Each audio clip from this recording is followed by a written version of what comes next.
Hello guys, ako na naman po si Kuya Joe Baker. So, nandito po tayo ngayon sa CR. Nagtatiles po tayo ngayon pero hindi po ito. So, sa kaunting kalaman guys, yung paano tayo gagawa po ng CR dito po ng mga ganitong bagay po. Ang mahalaga pala guys, pag ikaw pala ay maayos sa pagpaplaster at importante po dito guys kung paano tayo uhulugan ng maayos, di ba? Hindi po ito basta-basta lang po ay magpaplaster lang, hindi natin nahulugan, hindi natin tatagsan, hindi po pwede pag CR, hindi pwede kasi siyempre naman po magtatiles tayo guys, di ba?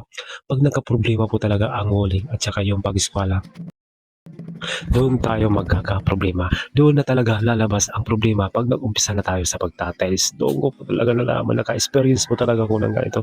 Kaya nagpapatanong-tanong po ako sa aking mga kaibigan, katrabaho ko po dito kung paano ko, ano kong gagawin po dito guys. So, nagkaroon talaga ng problema ditong CR na to guys. Alam nyo, malayo sa eskwela, mabuti lang hindi malaki ang po ang kanyang space po doon sa mga siroho.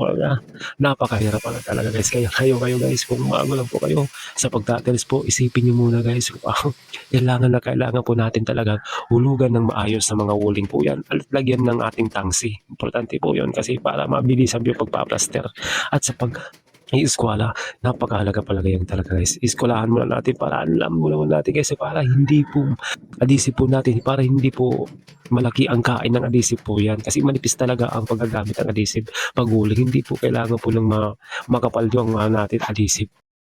Walang kwenta po yun kasi ang adhesive po talaga maganda po yung ginagamit sa mga tiles. Huwag kayong bibili ng lokal guys.